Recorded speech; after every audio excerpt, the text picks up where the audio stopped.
met in 2022, right? We met at a podcasting conference, and I was like, where are the Latinos at? And there was us three Puerto Ricans. There's three of us. Just the three of us. Yeah. And then like a smattering of other countries. There's some Mexicans there, Venezuelans, and a Salvadorian in there mixed. Hey, did I tell you I moved to Puerto Rico for a short time? Yes. And then you moved back. I found out through social media. And I was like, what happened? And I was like, it's all part of the 3 years. It was all part of the 3 years, girl.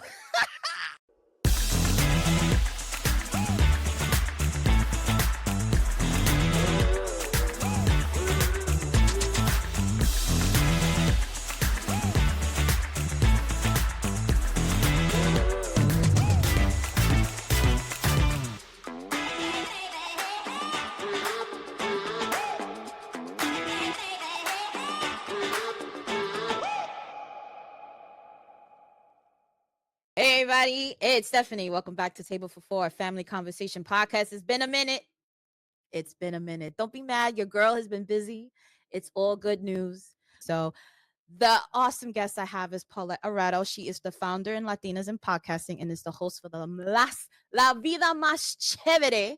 So I don't know if you remember from 3 years ago, it was called the Maker Muse. So I know you're familiar because we've had our own episode talking about Childfree Latinas. So it's been a whirlwind since 3 years. And, you know, even though while her podcast might have challenges and we're always challenging the norms because, you know, we have to continue to mentor and she's the person to do that. And again, in her diversity, she's been growing in media. She's been definitely helping women, you know, make their own goals. You know, that's what we want to do because in Latinas in Podcasting, we want to confidently get out there and show and launch and grow other podcasts and grow in other themes. And it's not only about that. It's always about helping and growing each other in this community, you know. And through that, she's provided some unrepresented podcasters. And it's you know, you have to continue with podcasting. You have to help with education. You got to help with networking opportunities. And definitely it's a way to empower and to connect and collaborate. This is what the most important we could do is just to continue to collaborate.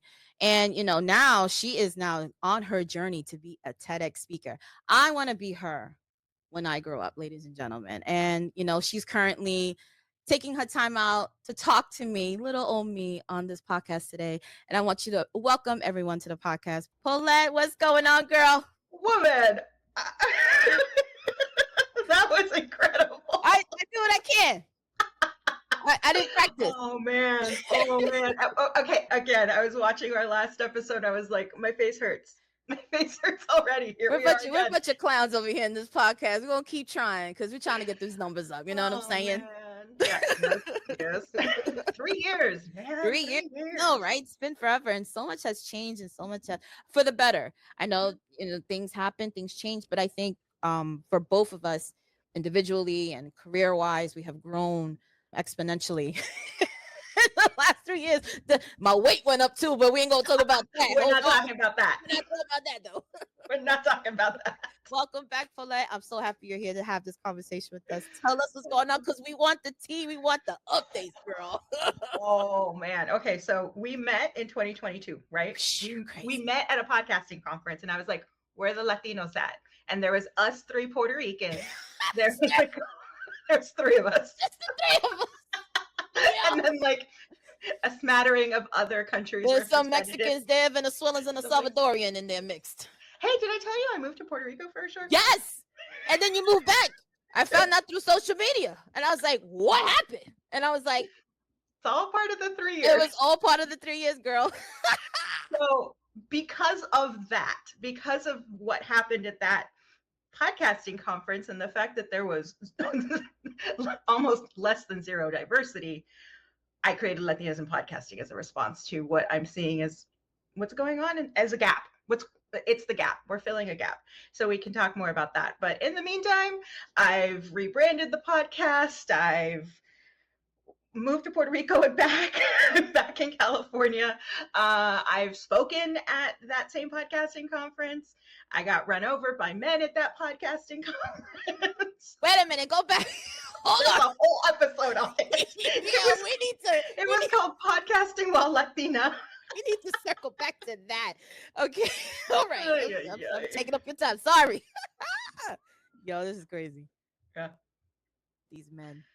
Yeah. So, Stephanie, you've experienced this. You're walking down Oh, the street and you're playing a game of chicken. girl, we could sit here and talk for days. Yeah, I'm sure every woman has multiple stories like this. Oh my God, multiple. And it's unique. I think it's not unique to anyone. I think whether in whatever situation you're in, it's no different. No. So it happens everywhere. Everywhere. And to me, it happened in the wide open space of a event space. But somebody was mansplaining something to you or something? No, they didn't. They never even saw me. There was a group of guys walking this way and a group of guys coming towards me, and the group of guys coming towards me ran right into me because they didn't see me. Because I don't know. Let's talk about our weight. I'm taking up more space, and yet invisible. So I keep having experiences like that, or that's probably, I will say I'm very lucky, and that's been the worst. But little things add up over time, and I'm tired of experiencing them, as I'm sure other women are, especially when this is what we do. Like, podcasting is not just a hobby or a job. Sometimes it's like vocational, like this is a calling, right? And it really sucks to feel less than in that environment. And then again, going back to our initial meeting at the podcasting conference in LA in 2022, where are we?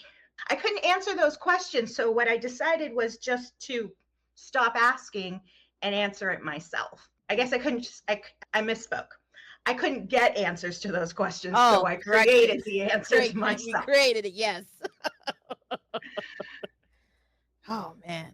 But, just to kind of like, I almost want context about how that happened. It's so frustrating. Yeah. It's so frustrating that you you were picked, because I know, like, for podcast movement and other speaking engagements, you have to get picked, right? It's not like you put in an application and it's just like, you're not just some somebody off the street that's just coming in and say, hey, let's have a conversation. No, you applied, you were picked, you were selected. And then this to happen to you in these spaces, frustrating. I'm still stuck on that. I'll tell you this much. That doesn't happen at the Latinas in Podcasting Virtual Summit. You know why? Because it's virtual. There we go. There we go. There we go. It's about empowerment. We're not even going to talk about all the negativity. Nope, I'm not bringing it on here. We operate from a woman, a very wise woman told me, we don't operate from lack. And so that has been my guiding mantra ever since. We operate from a place of empowering others. And that really shifts the perspective. Like, I can sit here and laugh and joke about the fact that I got run over. It doesn't make it okay. Doesn't make it okay, right? But I'm taking that experience to better make my virtual summit more empowering, give people more information, give people more support, because what else is there to do? And you have been given this opportunity to provide that platform, the one that you wanted to create for yourself. And I think that's amazing that you've been able to do that, because I don't see the space for it as much as I would like to. And, just because I created this space doesn't mean that it's fixed. The problems still exist. There's still massive gaps. Latinas in Podcasting is less than a year old at this point as a community. It has existed for such a short amount of time. We haven't fixed any problems. No, and we have no intentions of fixing the world either. No, we don't. But so the gaps still exist. And just because I'm here as the face of it doesn't mean I have all the answers, which is what is so wonderful about community. I tell people that our society is set up like a pyramid. This community, I specifically designed to be a circle. So pyramids are very hierarchy, yeah. And the patriarchy loves a good hierarchy. MLMs love a good hierarchy. We exist in a matrilineal circle where you can enter at any point. You don't have to start at the bottom. You come with the knowledge that you have and you share it with anybody else in the circle, because you're not going to get stuck somewhere on the circle. You can keep moving around. So, and you can connect to any other point in the circle. You don't have to wait your turn to step up, or you don't have to wait for a promotion or this, that, and the other thing. So it's a much easier space to exist in because you're not competing, you're Competing. I was collaborating. gonna say you're not competing.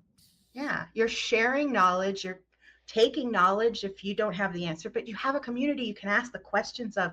And there's still questions like, what more can we be doing here in this space? Who else do we need to advocate for? Who should we be inviting in? And that's hard too, because you want to cater to, I guess, to the wider audience, but we still have to kind of maintain the identity of what you want for this community too, because everyone has their own space and their own community to share and have experiences networking. But we always want to keep it open, but I'm like, I feel like the way that the direction of this, it's where it needs to go. Yeah, yeah. And again, I'm learning, being a community leader is hard. There's a lot of responsibility. I'm not going to get everything right. I haven't gotten everything right up to this point in the short amount of time we've been doing this. And I need to delegate more. I need to be able to delegate more. It would be great if I could identify more people within the community who would like to step into a more leadership style role without relinquishing too much of their free time and things like that. But again, it's a learning process. I said this on someone else's podcast. Life is a journey. We never arrive to the destination because, spoiler alert, the destination is death. So I am continuing to learn as my community gets bigger and stronger and more stable. And let's just continue going. Just continue going. Yeah. Oh my God, that's so funny. Isn't it? It is. And I think it that comes with wisdom too. I think with just the being able to develop the community and being able to take that responsibility and that role, it's a lot of pressure on you. And I commend you for that. But I want to know, I want to know what keeps has you going? yeah, like what keeps you going? You know what I'm saying? Like what keeps it going? What fuels you, girl? Because you know it ain't the monetary. I'm just throwing it out there. I'm just throwing it out there. Because I know, because I'm in the podcasting space. Yes. I will say I have felt very lucky to have certain opportunities and smart enough to make certain opportunities. Like you and I meeting way back in 2022, that was happenstance, right? That was not manufactured. That just happened. No, it wasn't. No, it was kind of like fate. And so those opportunities, I have recognized them for what they are. It maybe not in that specific moment, but you try to, I wouldn't have a community if I hadn't met other people at that conference, and then had the guts to make this happen. We've managed to stay in touch and stay in each other's orbits, even if that orbit got a little bit further and further apart, but we come back together. And I think that's the beautiful thing about a medium like podcasting. Some of us do audio only, some of us do video only, some of us do both, and there's space for everyone. And so many people that I have met, especially us indie creators, just want to connect. Even if it's not for collaborative purposes, it's to connect, to not feel alone. And when we have something like that in common, also, we're all artistic individuals, even if we don't recognize it right away. We're all content creators. We're all speakers. So, all these different ways you can define us, but we have that together. And, used to be an event planner. I love networking. I'm super extroverted. So I love doing this. Like, connecting with other people. I was like college. I was the college social director. So I did all the events for all the clubs for the college for 2 years, girl. Yeah. Yeah. So you get that. But from an introvert perspective, that might seem overwhelming. But us extroverts are out here trying to create that, I guess, like if we wanted to visualize it like a safety net for all of us to land in. And all the extroverts can't do all the work. So we do want other people to bring their gifts into, again, circle, right? Into that space. Yeah. You don't have to have all the answers, I think, is what keeps me going.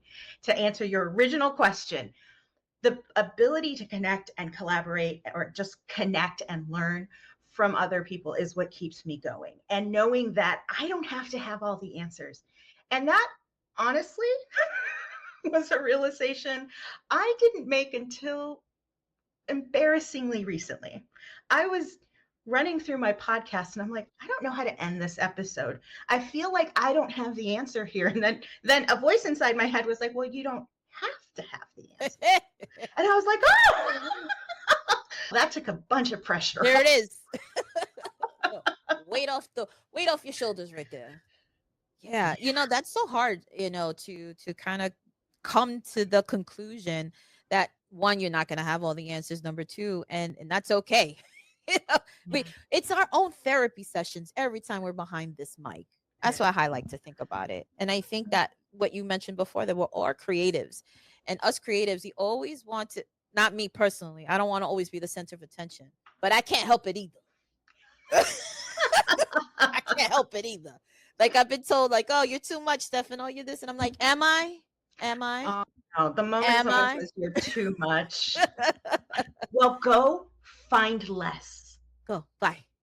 So that was something I had to slowly realize myself, that sometimes that if I do tend to share, my thoughts or my opinions, that maybe I might come off abrasive, or maybe I might come off in a sense that might be, very powerful, but then I came to the conclusion, I'm like, that's just the way I'm built. It's Latinas in us, you know what I mean? It's just the way we're built. But, I feel like we always have to fight a little bit harder. And it's not in only podcasting, but in any space we held, like, in capacity. So in health, for me, it's been hard to adjusting in health, because there's always this disparity between the position that you're in, right? You're supposed to come from a professional setting, and you have to deal with all the other outside, right? Management, and then you're dealing with patients, and you're dealing with, insurances and things. There's so many different responsibilities in the healthcare space that it's hard to maintain your sanity and your professionalism at the same time. So I had to learn that quickly when going to school for the last 4 years. So I feel like I apply that to in any space that I find myself in, whether if it's in through podcasting, or if I find it through schooling, or if I find it through photography or videography or anything in that space. I try to take a step back, and I'm like, all right, why did I want to do this in the first place? I got to always go back to remember to my why. And I think that was what we always find ourselves with. If I can remember the why, then I can remember the keep going. And sometimes I forget my why sometimes. Oh yeah. I mean, life be lifing. That was my motto. That was like that. That was 2024 for me, girl. Life is lifing. And then 2025 hit.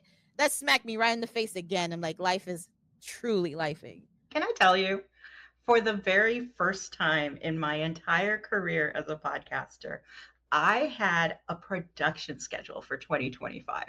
I knew what I was talking about. I'd mapped it out, no guess, and I was just going to carry it myself. And then the fires happened. And then the inauguration happened. And it all flew out the window. Oof. And then I paused it. I'm like, I'm not doing this anymore. Yeah. There's only so much energy a person has. And the fastest way to burn yourself out is to not take care of yourself in this moments in between, right? Like those moments in between that we take for granted, or we don't even recognize we have. I work a lot less now because I just don't have the energy. 4 o'clock hits and I'm like, I can't sit in front of this computer anymore. Yeah. And so I've learned to I learned this from other women in my community. Some of them only work 3 days a week. They're making full-time income doing that, or enough of an income to keep the roof over their heads. I'm like, I want to get to that place. Right. Place. And maybe I need to rethink how much I need to even spend so that I can condense down. For example, I don't take meetings on Mondays anymore. I still work. I'm still putting in effort for other things, but my schedule is not open to outside forces, if you understand what I'm saying. No, I understand. Because I need to ease into the week, 1. 2, I need to make that space in between so that everything else in my life I have the energy for. Because a burnt out Paulette is a shitty wife. She's a shitty podcaster. She's a shitty community leader. Nobody is benefiting from me losing all of my energy. So in order to be able to show up for the why, I got to take care of me. And it's like my brother always told me this, my older brother, you got to look out for number one. And that doesn't mean selfishly putting yourself in the front of everything. Right. Yeah. And I did an episode on this because I think we have really messed up ideas in this society about what selfishness and self-centeredness and all of these things are. And women, especially of all races and colors and ethnicities in the US, we are taught to be subservient. We are taught to put everyone else Before first. us. Yeah. And then you burn out doing that, and then you end up messed up for the rest of your life. And guess what? I don't want to live that way. Yeah. I really don't. So I'm just trying to take care of me so I can continue to take care of everyone else. Like they say on the plane, put your own damn mask on first, or before something like that. No, I get that. And I think when I made the decision to go back to school, that was a me decision. And I knew how hard that was going to be on the family financially and schedule wise, and but I thought of it in a sense as like, let me take this opportunity to better myself so that I can better take care of myself and I can take better care of my family. So then once I took that decision of feeling bad out of the equation, I looked forward and I'm like, this is my why. I do it for them. And that applies to moms, dads, not children. No, like it applies to everybody. Yeah. And I think that's the reason why we have to kind of selfishly, I don't know if that decision was done for that, but I did it for, I knew what I wanted. And that was the way for me to get to the point where I need to be. Yeah. So, and I've had amazing support from both the kids and my husband, who have been super understanding and super supportive in their own way. And I was able to pick myself out of, that depression and that sadness or that disappointment. I'm saying I'm not being a good mom and this and this. And then I was reminded again, I was like, nah, you're doing it for them. It's okay. You're taking this opportunity. And I want everybody to take that chance on yourself. And I did. I took that chance on myself, and I pat myself in the back for that. And those decisions I think they leaped into other creative outlets for me as well, because I took a chance on starting my new business, right? I took a chance. I said, I'm taking a chance on us. I'm taking a chance. And I feel like if people are willing, able, and have the opportunity to do so, to take a chance on themselves, just do it. Just do it.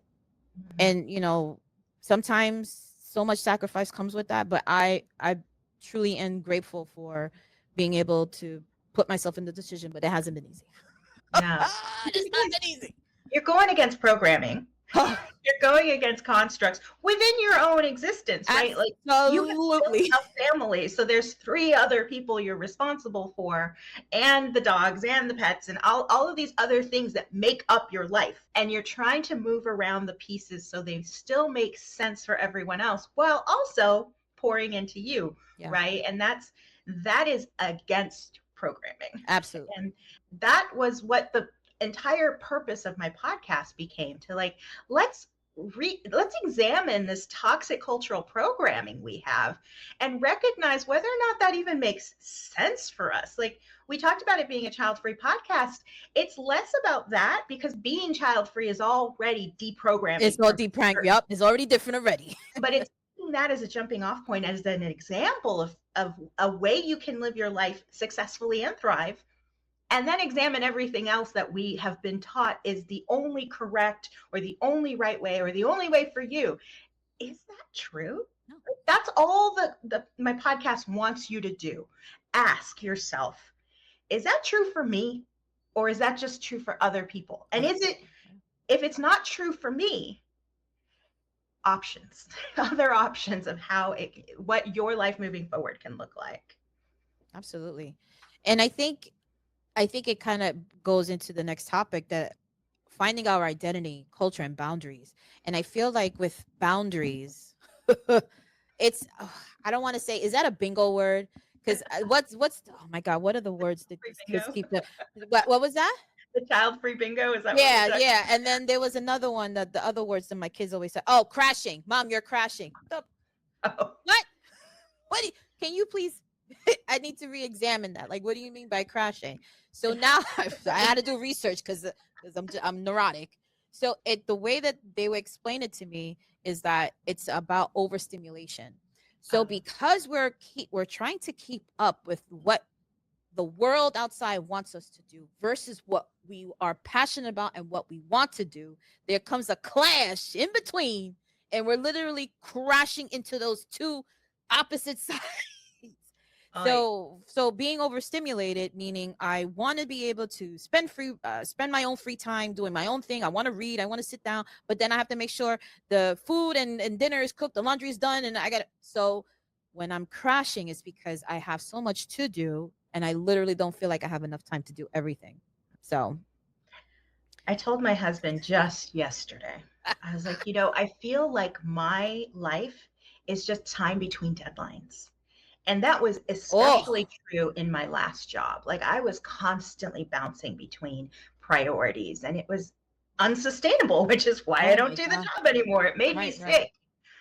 But apparently that's a me problem. It wasn't necessarily just the job. Got it. It's like I'm just sitting on the couch for an hour because I know I have to go grocery shopping, and it's like my deadline for that is 60 minutes from now. And I'm like, he's like, babe, that sounds like it sucks. And I was like, you're right. I have to stop thinking about things like that. We go grocery shopping and there's chores everybody has to do that no one likes. Like who loves cleaning toilets? Not me. I mean, if that's you, no shade. The world needs people like you. Absolutely. But I hate it. I hate having to go grocery shopping. I hate having to wash the dishes after I cook. I hate all those things, but they're all part of the process of living. So instead of looking at those things and using the word hate, how can I reframe that for myself? I'm not saying this is everybody, but for myself, so that it feels less like a chore and more like just part of the process, that it doesn't have to be enjoyable either. You can still dislike it, but maybe the level of like procrastination it causes is a problem. Procrastination. Oh my Lord. And I think that we fall into the trap of identifying ourselves with a timeline. I feel like I was very guilty of that. For me, I think it was mostly because of nursing school, I had to block my time. Yeah. So if I wasn't successful in my time block, I felt like I was already failing already. Like I'm already behind. I'm already behind schedule already. And I'm already crashing already. I'm like, So when I started to scale back in the timelines, I started to put my timelines to be more open and not so stringent. Right. So if I say I'm going to block out 2 hours for studying for today, I won't put from 7 to 9. I'll just like put 2 hours, just pick 2 hours when you can calm down and whatever, and pick those times. So then when things don't go my way or things are not going planned out, I'm losing myself. I'm like, oh, I can't keep doing this. This is crazy. A good friend of mine from nursing school, she half my age, and I already hate her, but she's wonderful. She's wonderful. She's really great, really smart. And she was wise beyond her years. She was telling me about all these different ways and different techniques to study and still be able to retain the information, still be able to read and stuff like that, because a lot of the stuff was mostly reading from a textbook and trying to reading and writing 12 chapters in a week. I was I can't do it. Like you said, like using people from other communities and being able to show you, teach you tricks and stuff like that. I was like, oh man, something so simple that took my 15 hours of studying and I was able to do it in half and still be able to maintain that information. I was like, oh, this is great. So that's how I try to not identify myself as a timeline, but try to identify it as always learning and always progressing. But it's hard when you're trying to do 1,000,000,001 things and still be successful in each of those billion things that you're doing. It's like looking at that wheel of life. Somebody else described it as something else, but I was thinking of it as the wheel of life. And it's like you rank all these different sectors of what makes your life you. So, there's the financial health, there's all the different ways, health, there's time with your partner or, time alone, and how right now, if you were to take a snapshot of your life on a scale of 1 to 10, where would each of those rank? And you look at the one that's the smallest, and you have to start asking questions. Why aren't you prioritizing this? Or how do you maximize your time across all of these? And it's basically picking and choosing, because every day cannot be, I'm going to use some lifting terms here, every day cannot be a day where you hit a personal record. Even Olympians aren't setting personal records every single time they race, much less every single time they practice, right? Like the most elite athletes in the world don't set records every day. What they do is they train to be able to set a record every day. So on the days when I'm feeling like crap and it's like, okay, I'm not going to get everything on my to-do list done, at least I get something. And I still will feel like I'm behind, probably, because we all live in the patriarchy. It's all swimming around us. We're all, it's like a can't get out fish of it. in the water. The water is the patriarchy. We're not going to get away from it. So it's really hard to be like, oh my God, to take yourself out of that mindset, right? But at the same time, knowing that what I did today was enough, and just being satisfied with enough, which, by the way, very few people seem to be able to learn to do.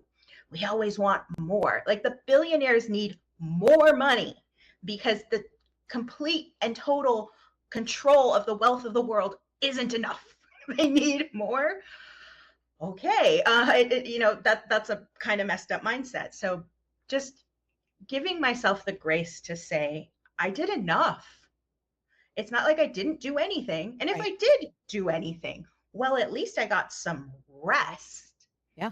Which I need. Like, we are not machines. Yep. We are humans, and all humans need rest. And even machines get taken offline to have maintenance done.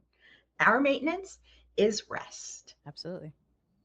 Absolutely. And we, it goes back to identifying with the timeline, right? Yeah. And it's like, you have to take a moment. And that for me, it was hard to do that as well, because my life was always surrounded by my deadlines. Like, oh, we got to make sure we get this done, this done. And I was like, it was too much on me. And then when I finally put that understanding and that forgiveness came in, I started to be a better person. Like, I wasn't so neurotic. I wasn't so moody. I wasn't so snappy. Like how you mentioned before, like, you're a shitty person when you're not you're not rested. Like, I'm a bad Stephanie. Like, I'm a bad mom. I'm a bad wife if I'm not rested, and I need to decompress. So when I started to do that, not only have I become more productive in a less amount of time, I feel more rested. But then my health was also taken into part to that as well, because my health told me to take the rest. Don't wait till it tells you to do so, please. Yes. 100%. I am never going to get back to the person I was in 2016. No way. Before getting sick. And that was 9 years ago. Same. And that forced rest was not something I wanted. It's not something I was looking forward to. It's not what I expected. And so when it smacks you in the face, that's sometimes it's really hard to let go of the identities that you have to in order to make peace with the fact that you can't be what this is dictating you be. So where can you make small shifts to still pour into yourself and accomplish things, whatever that looks like for the individual? And I could not continue to fly here, there. I once had to fly to Utah to talk a volunteer down off his high horse. This could have been a phone call, but no, it had to be a face-to-face. Oh. And it's just pendejísmo. I mean, seriously, like, stupid shit like that. But like, had I felt stronger in my position, and had I the wisdom that I've acquired in the last 9 years, I would have been able to manage that differently, instead of being sick on the plane on the way to have this conversation. That could have been a meeting, honestly. But the world's different now. The world is very different. And for people growing up in this new reality, these ever-changing boundaries and the like they keep saying that the goalposts keep moving. It's hard to keep up. And I think that once you figure out, again, your why are you doing this? It helps to realign what's really important and Important. what's Yeah. really necessary and Yep. what you have the capacity for. Yeah. I feel like I think my capacity for like the BS, my meter has been dialed down. I have a conspiracy theory. So Uh-oh. you know how our society is hyper focused on youth, right? Yes. Like Yes. we can talk about the Good Genes commercial, for example. Mm, Beautiful young woman. yeah. There's a big societal norm. Mhm. It's been memed to death Yep. that after a certain age, women become invisible, right? Yep. Let's go back to talking about women being invisible. And it's because, this is my conspiracy theory, our eyes are wide open after a certain point and we stop giving a fuck and we run out of fucks to give. And that's the point where society's like, shh, go live in the woods. We're going to make up stories about you eating kids so that everyone's afraid of you because we have no fucks left to give. We have nothing left to lose. And we don't want this to continue for the people coming up behind us. Oh But no. society's like, oh, no, no, no, no. You're losing Simmer, your voice. simmer down now before you Right, crash which is out. why it's so much more important for people of a certain age to get out here, to get on the goddamn microphone and use the power of all the wisdom you've learned, what led to you having zero fucks left to give, and talk about it. Absolutely. Because unfortunately, our society, once again, a toxic cultural norm, is that we no longer put power into the oral storytelling traditions that existed for millennia before we learned To write. Yep. before we put things down on paper or ended up in books. Who writes those anyway? So our oral storytelling traditions are as old as humans themselves. Absolutely. And that's what doing this, having a podcast, whether it's visual or audio, is part of that continued tradition, that part of continuing to pass down the knowledge. It just looks different than when we were sitting around a campfire and didn't even know what a wheel was yet. True. It's true. And I think that kind of leads into how have you used creative projects and in podcasting to continue with the same old traditions. I'm like, we sit I think when I was trying to figure out what I was trying to figure out before, when we're sitting in education, right, I read an article about this, that we sit in a traditional row, right? And people are sitting and facing one in particular person facing the chalkboard. And what I was reading about this article was that this is the same format for those that are in prison. So people that are in prison are the same format as the way that people are in school. So I was just trying to find the connection with it. I was just trying to like, well, I don't know, how does this work and things like that. So in closed spaces, being told that you have to learn this way, you have to listen to this one person all the time. There's a strict timeline. There's deadlines to meet. I was like, how is that so similar to how your young ones are learning?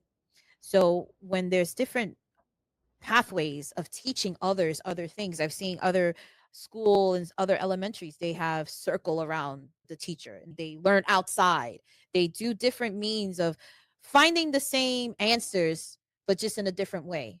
And I think that just by doing creative projects and being able to think outside the box and being able to use podcasting as that platform is to kind of get out of that same norm every time and do something that is just different outside the box.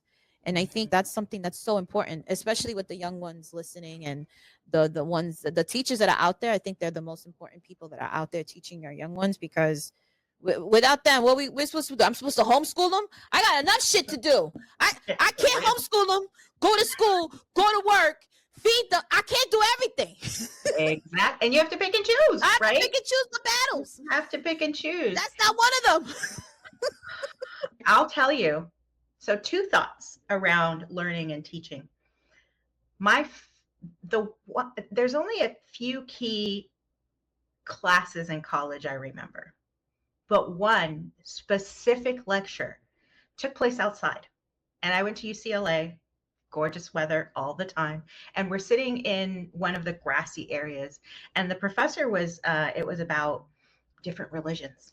So basically, that day we were learning about voodoo and the various gods. And it was outside of the classroom setting. So it wasn't just all of us sitting in rows. We were sitting in a circle. And that goes to my second point, which is, how do children learn? They learn through play. How did we learn words and letters? We learned a song. We learned a song. That song is stuck in your head right now, because the moment I said A, B, C, D, E, F, it's like, it's there. It's like it's injected into our brains at such an early age.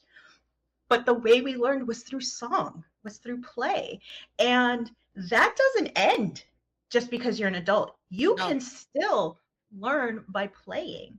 And I think that the more that we get, and this was the whole purpose of my entire first 2 seasons, was to be like, we don't have to be so rigid. Let's rediscover our creativity through play, through doing, through getting our hands dirty. And I always thought, for example, gardening seemed like such an old person thing to do. No, it's not. But digging your hands in the dirt, again, those ancestral practices unlocks something. It does. Deep inside all of us. And, maybe gardening isn't your thing. Maybe using your hands somewhere else is a thing. Maybe it's crossword puzzles. I don't care. This is just an example. But trying to inject a little bit of levity and forcing ourselves to learn in just this one way is detrimental, because not everybody does. And so that brings me to the point of why Latinas in Podcasting's virtual summit is pre-recorded. Sometimes people can't learn on the spot. Most of the time we can't. And the older you get, the harder it becomes. And so being able to take a pre-recorded session and listen to it whenever you want, because we sell replay options, it gives you time and space. And I know that most people think, oh, I'm never going to return back to it. But if it's something that you need, that resource is then there. Back in April, I was in Chicago for that podcasting conference I spoke at.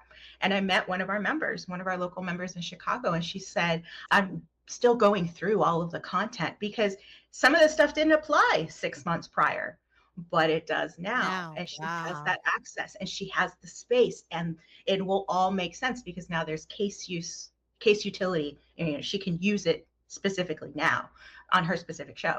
And I think that we have to, as we get older, not everybody absorbs information the same way. And I think that we don't even recognize that until we are older. Yeah. We definitely don't learn the same way either. Oh, wait. Right. And how many people have gone on later in life to discover, oh, I have this neurodivergency. And for so much of their lives, especially K through 12, they were made to feel ashamed for not being able to absorb things in the same way, or whether they have there might be other learning disabilities. And why do we call them learning disabilities? Because we're only taught one way to learn. Only taught one way to learn. Yep. But there's so many different ways to learn. And maybe people with these supposed disabilities, and I'm not a doctor, so I don't know the proper terminology. This is just pop culture. My exposure to it is through pop culture. So those are the words I'm using. So if anyone's offended, I want to apologize up front. I don't mean to be offensive. This is the vocabulary I have. And if I'm wrong, please correct me in the comments. But maybe these wouldn't have been labeled disabilities if people had been able to learn with a different approach. Absolutely. Absolutely. And I think a lot of it, I mentioned it in my other podcast as well, that there are so many different ways to understand what type of learner you are, whether it's kinesthetic, whether it's through audio, through visual, through writing. So being able to understand what type of learner you are will help you kind of develop the skills in order for you to learn, in order for you to kind of develop your own skills. And then so many things have changed in health, in a sense of how things are labeled.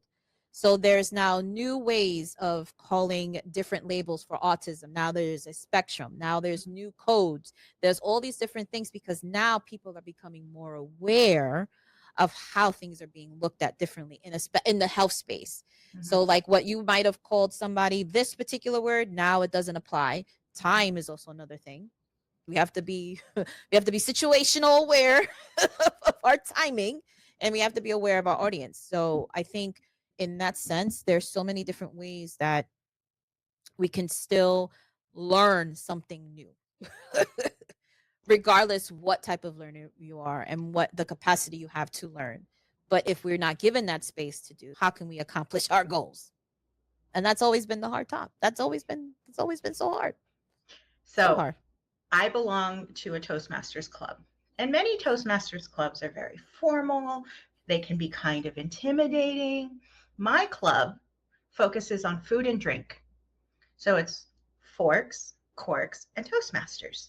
And what we do every single time is we pair food with wine.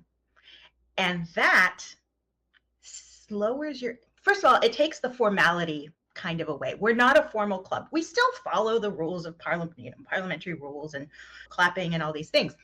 But the barrier of entry to making a speech, something that 95% of the population is terrified of, is so much lower because we focus on the social aspects. And you don't have to drink, you don't have to eat, but there is a sense of ease, and it's a very jovial group.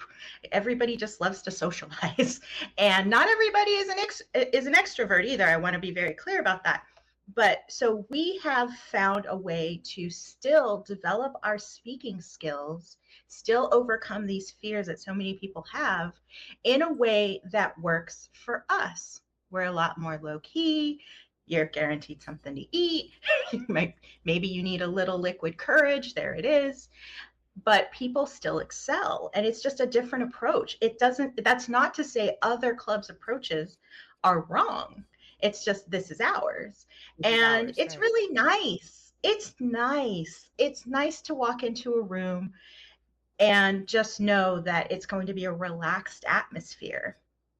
And when we have guests at the club, and this is not a recruitment, but I am a big proponent of our club. Anyway, that's just one example of like a hobby people can use for personal development, but also it's a different approach. So it's like, if you are in a situation where you're just not understanding something, how else can you approach it? Because now you're an adult, you get to make those decisions. And if you're listening to this and you're not an adult yet, you have this to look forward to. And maybe it's also employing some of that with your own offspring if you have them, or people coming up behind you, people that you're mentoring. It's kind of recognizing where they are and what serves them best and in what way, and then there's your connection. And I think that's so important. Just kind of like, I guess it's also finding your people too. And I think that's another thing with Latinas in podcasting. Like sometimes you just got to find your peoples. Sometimes you need people to connect with, and like you mentioned before, not everybody's an introvert, extrovert. There's so many different personalities, and I feel like I get the opportunity to meet so many different people through podcasting and through like really trying to put myself out there. But I'm just looking ahead and just looking forward to what other projects and things that are going on for us. But tell me a little bit more about the event that you've been having coming up. So looking ahead, the Latinas in Podcasting Virtual Summit is now in its second year. And we're currently in the process of reviewing proposals and creating the agenda for the next year. But the whole purpose of the event was to create a community around podcasting. If you've been curious about podcasting, and this is what I imagined. So I originally thought this is going to be for new and aspiring podcasters, right? It's going to be women and underrepresented people who are underrepresented in podcasting, who just need permission or want to feel validated in having a podcast. Because we all know the joke about tariffs on podcast mics. We all know who that's directed towards. There's an oversaturation of a certain part of the demographic. But for the rest of us, what I envisioned was, let's bring together all these brand new or wannabe podcasters, and let's teach them how it's done. Teach them all of the wisdom we've gained from all the mistakes we made. So maybe we can save them a couple steps. And those people showed up, sure. People who were brand new to podcasting. But what really surprised me is that not an insignificant portion of the population who showed up were also veteran podcasters. They were people with 3 or more years of experience. Wow. So Okay. not who I thought I was talking to, but they were Latina, and they were looking for other people who looked like them. Just like you and I, when we met in LA, it's like, where are the rest of us? Where are the rest of us? Here. They're here. So, I mean, I think part of it is also we could all use a refresher. I mean, hell, I learned things and I was the one hosting it. But at the same time, we were just looking for connection. And in this post-pandemic, post-lockdown world, that's becoming harder and harder to do. And then you compound that with the fact that the older you get, the harder it is to make friends. And I'm not saying I want to be everyone's friend, because I don't. I am not for everyone, and everyone is not for me.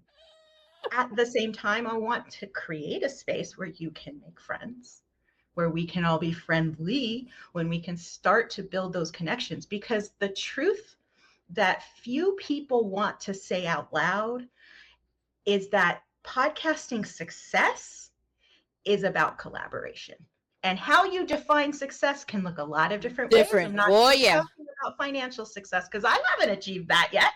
I'm still chasing that one, but I have success in other ways through other metrics.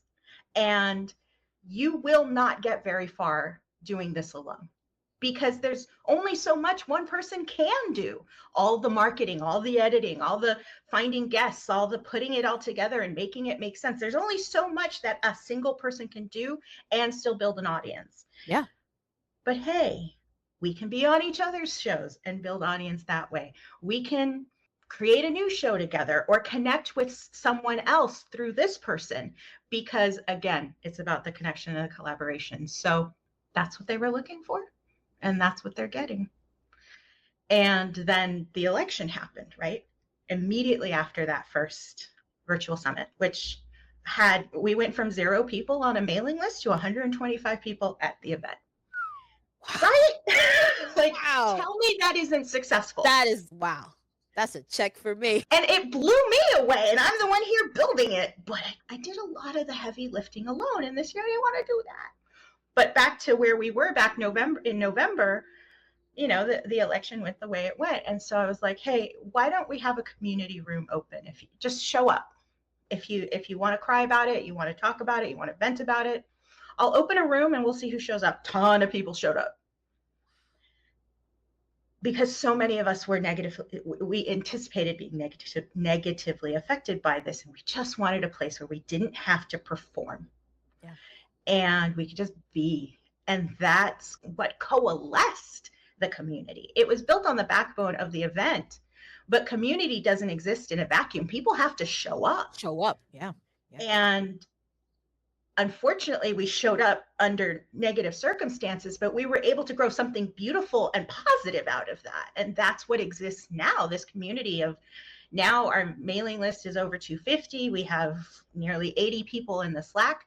You know, how many of those are active? It's not a full 80, but you know, it's growing. This is the first year. So this next year, I'm trying to double all those numbers. Right. Now we're starting at 125 attendees and 250 on the mailing list. Can we double all those numbers? Can we prove to the podcasting world that we are growing in strength? Latino purchasing power just went over $3 trillion. I think we might be close to 4, which is the entire GDP of California. So if the entire buying power of the state of California bands together, we have a lot more clout. We have a lot more standing, and we cannot be ignored. That's the other thing. You do this alone, you're a bunch of little pawns on a chessboard. But if you're part of a team, that's a completely different story. That's Absolutely. A completely different amount of you get to relax into that. You don't have to do it all alone. You get some relief. You know, I used to be a swimmer in high school. I would swim the 100-meter relay, and I would, you know, the first person goes, then the first person kind of sets the pace. The second person and the third person try to maintain that pace. And then the fourth person brings it home. They're the closer, right? You know, we're all trying to improve our speed from the previous person, so that fourth person doesn't have to do as much work. And so the entire 400 yards is split up between 4 swimmers. And that's what I'm trying to do in podcasting. You don't have to A to Z it by yourself, because what happens when you have a question? Who do you ask if you don't know any other podcasters? Well, you can pop into the Slack and be like, hey, what does this mean? What's an RSS feed? Where do I get it? We're going to be able to answer that for you. And we're going to give you not just answer it for you. Like, you can Google that answer, but here's my experience with this hosting site and why I recommend them. And hey, maybe I have an affiliate link so you can get some money off your membership into that, buying into that product. So that's a really nice resource to have, because again, we're stronger together. That we are. But Paulette, I can't thank you enough for being on the podcast today, because this just shows like, yo, like this is what we need. This is the space we need to continue building, and to just close out, like, how do we become a part of that? Oh yeah, Latinas in Podcasting is currently free to join. All you have to do is subscribe to our newsletter, and then you have the option of joining Slack, which is only if you're subscribed to the newsletter. And in that community, you ask questions. I post stuff that might be happening. We also have monthly events. Our cafecito is on Friday mornings at 8 o'clock Pacific, 11 o'clock Eastern time. And that's once a month, the first Friday of the month we get together. All we do is hang out and chat. If somebody has an issue, we try to discuss the issue again in community. So if you're asking questions you need an answer to, you've got a bunch of diverse answers. Twice a month, on the first and third Wednesday of the month, we have co-working, which for 2 hours mid-morning, you come in, you try to get some work done, you have an accountability partner, or 3 or 4. You're just there to try to accomplish something. Sometimes I'm editing, sometimes I'm working on my finances, whatever it is. It doesn't have to be podcasting related. It's just 2 hours for you to show up, chat a little, get some work done. And then we usually have a workshop, an educational workshop as well. And sometimes they're free and sometimes they cost a little bit of money. That's always very clear so people don't feel bamboozled. But again, joining is free for now. And the virtual summit is free to attend. You can choose to upgrade and pay a little bit to have extended access to the content, which I recommend everybody does, because then it's there for you. But if that's not possible, I try to make it as lowest a barrier of entry as I can. So yeah, I'm joining, guys. And you don't have to just be a Latina. If you feel underrepresented in this space in any way, we welcome that. We welcome you into our group. That's amazing. And guys, you can also follow Paulette at Paulette Erato. Instagram, right? You're on Instagram. She's everywhere. I know. I've been seeing you on Threads. That's it. Threads. I've been seeing you on Threads, girl, because I'm like, what's going on today? Threads is basically where I just chatter. Yeah, I was like, I gotta keep up with Paulette on Threads, because I gotta know what the tea is. But Paulette, thank you so much for being part of this today. I can't tell you how much this conversation means to me, because this is so important, and I'm so glad that we were able to spend this time together. But before we go, I want you to tell me about your TEDx journey. Oh, like, geez. I saw a note on this, and I was just like, oh my God, I can't not ask her, because I'm trying to be a TED talkative. I'm trying. Okay. I don't know how to do it. Oh, my camera died too. See, this is just not working out for me today. Hold on. I will. Hold on. I'll take another sip of my water. I'm gonna have to pee after this. Am I on? There we go. Okay. And we're back. TEDx. Last year, and I've done little speaking events here and there, like as early as 2011, I think was my first like formal public speaking gig. I didn't get paid for it, but it was about Twitter. It was about using Twitter in the events industry and what that meant, because at the time, businesses were still kind of uneasy about social media, and Twitter was kind of its own brand new thing. So fast forward. Was it still called X at the time, or was it still No. I mean, it wasn't called X until recently, and this was back before Twitter had any of the add-ons it had now. It was all this. Now you got literally a chronological feed. This predates Obama using it for his oh wait, no, it doesn't, because he was elected in 2008. No, I think he was in 2008. Yeah. Okay, so that was a lie. No, but that was the topic, because that's the arena I was in at the time, and I didn't even like apply to speak to them. Like, someone called me up, they're like, "Can you do a lunch session on Twitter?" And I was like, "Me? Really?" So somebody else saw something in me. At last year's Latinas in Podcasting Virtual Summit, one of our speakers talked about how your podcast can be your speaker reel. So instead of just calling yourself a podcaster, call yourself a speaker with a podcast as a value add. And that reframed, because I've been going out speaking once in a while, but now I'm like, I'm a podcaster. Oh, no, Paulette, you're a speaker. So I have a friend who's also in my Toastmasters group, and she is a speaker coach. And I was like, girl, how do I do this? Like, how do I get paid to speak? And she's like, go do a TED Talk. And I was like, what? She's like, yeah, go do a TED Talk. And then you can use that as a launching pad. And I'm like, I thought that you had to like work up to it. She's like, girl, just go. And I was like, okay. When you think about it, think of all the like thought leaders like Mel Robbins and that's what I thought. I thought it was like something I couldn't attain that notoriety at first. I'm like, I seen TED Talks. I'm like, I can't do that, but I wanna. And for her, when she said that, it completely reframed the thing, right? It removed all these barriers I had created in my own head because I didn't know better, that this was the ultimate goal. It's not the ultimate goal. It's the first step. Now, of course, there's a bunch of micro steps before we get to the stage, and that's its own journey. But I can't wait till I get to say 8-time TED Talker or something like that. Wow. And then my fees are going to go up. So if you wanted to hire me on something I talk about normally, you better get me before I do the TED Talk, the first one. I'm already working on the second idea. So that's what they're called, by the way. Your TED Talks is your idea, like this unique idea that's worth spreading. That's what TED is all about. So I'm simultaneously working on 2, but the first one I'm shopping around is about just being kind to yourself. It's called Choosing Support Over Sabotage, and it should be called Choosing Support Over Self-Sabotage, because it's about how we talk to ourselves. And unfortunately, we don't talk very nicely to ourselves. And that's not necessarily your fault. It's how we have a negative bias as humans, because for many, many, many millennia, that's what kept us alive. Survival. But in the current modern age, it's not as helpful, but it's just a skill you can learn to turn down the volume on that one and turn up the volume on something a lot more positive. And that's what soldiers learn. Soldiers learn how to keep going, that mental grit. You can also learn to do that here at home, comfortably, not at boot camp. So the TEDx journey is still unfolding. You'll be one of the first to know when I finally land the stage and I'm able to give that speech.